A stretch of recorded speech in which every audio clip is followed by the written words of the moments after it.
Today I will be making a hot milk cake for history class to show that in the Great Depression times of what they would have had as one of their desserts. So, let me tell you the ingredients of what you'll need for a hot milk cake.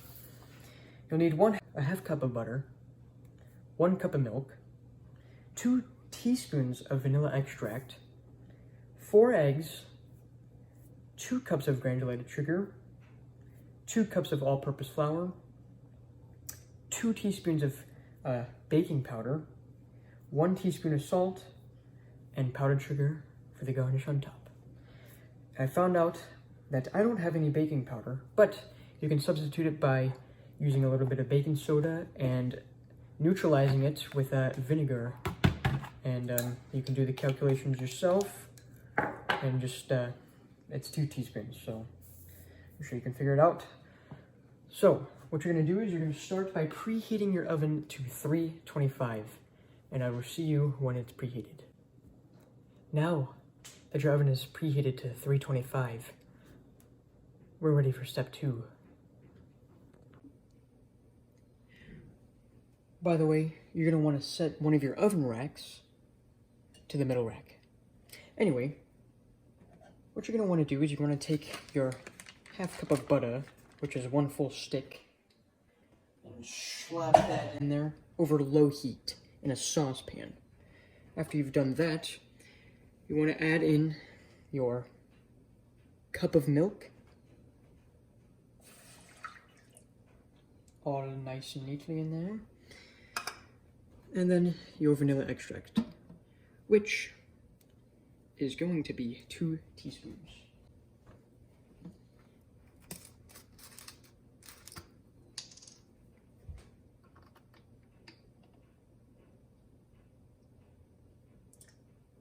One, 2. Then stir over low heat. They're nice and consistent.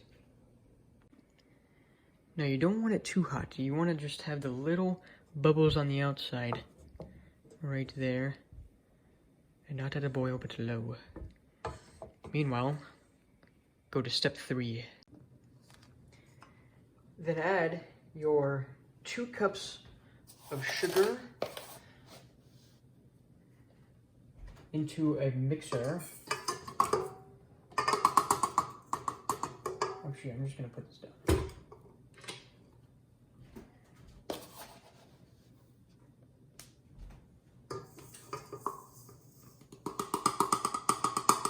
All that sugar, and then I meant to add the eggs in first, but that didn't happen. Add your eggs and sugar, put it at medium for 5 minutes.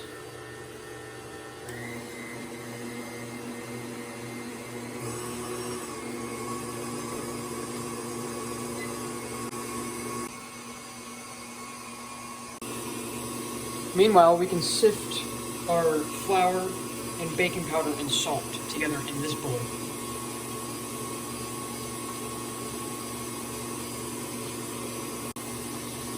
Take your 2 cups of flour,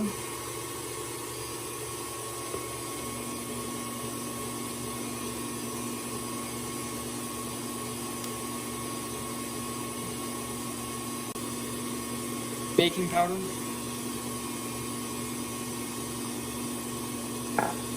and your salt.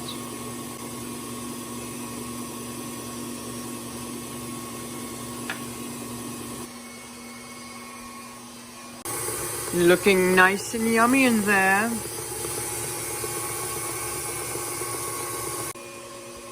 Don't forget to stir.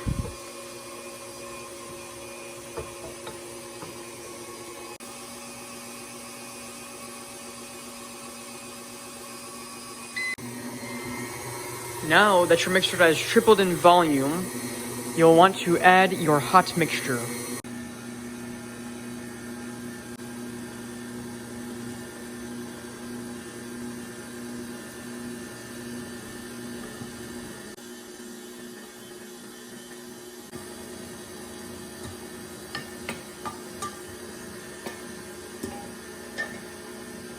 let that incorporate a little bit before you add your dry ingredients. Once incorporated, you're going to want to add your dry ingredients in 2 batches.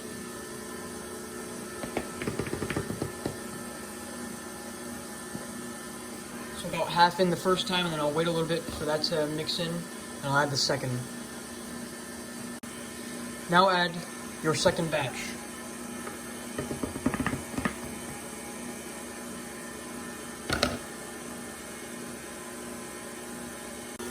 Once these 2 wonderful mixtures are incorporated, you're gonna want to turn that off. Now, ooh, look at that. What you're gonna want to do is you're gonna pair your bun cake pan, whatever. You want to put like a little grease and a whatever, like the Pam stuff, and the flour in there, so you know it doesn't stick. And then you take this bad boy and you slowly put it in, like so.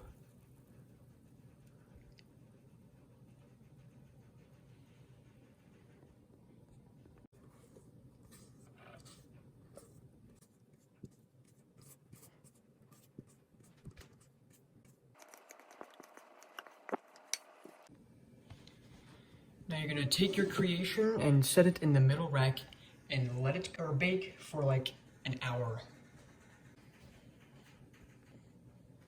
Now, if you had a childhood, you would, you know, taste your creation right before it went in. 5 minutes before, you're gonna want to take it out and put a toothpick in it and see if it comes out good.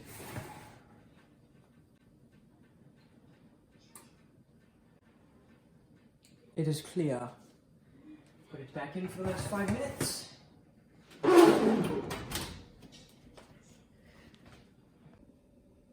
Hallelujah. Oh. Take your cake out.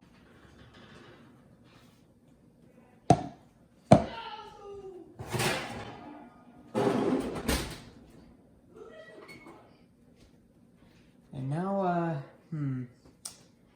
didn't get this far. Let it cool for about 10 minutes before, you know, flipping it over onto the plate.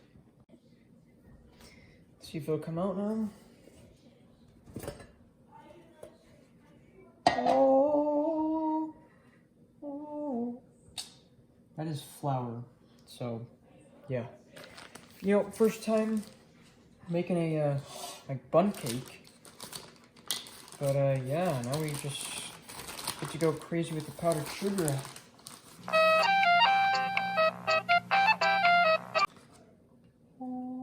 Yeah, with your hands. I bet that's making you feel weird right now. It was at this moment that he knew.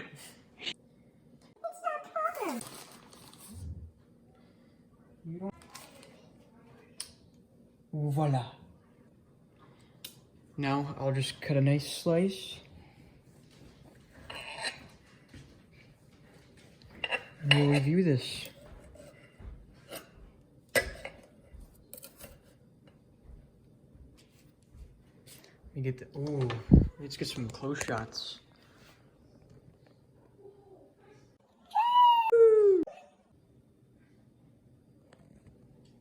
And now the moment you've all been waiting for, the review. So I actually, this is actually a second shot because why not? It's pretty good. You know, I feel like I left it in too long, only because it's a little dry, and you know, this is my first time ever baking like a cake. So I mean, I can cook, I can bake, so you know, ladies, like, come on, what are you thinking of? But that's why I brought milk to wash it down. But other than that, I mean, I 10 out of 10 would recommend that. That wouldn't be bad for a nice dessert in the Great Depression. You know, with minimal things. And I did substitute the baking powder with the baking soda. And because like I just neutralized it, and then it works. It works. I don't know if that made a difference on the moisturizing in the middle part, but it works and it's good. I do enjoy that. If you've enjoyed this video, just, like it, comment what your favorite part is, and just tell me, maybe leave me info on like the next thing I could cook or bake. And, hit the subscribe button. Peace. I think I just do like this. Maybe. I don't know. Yeah, we're not gonna try that.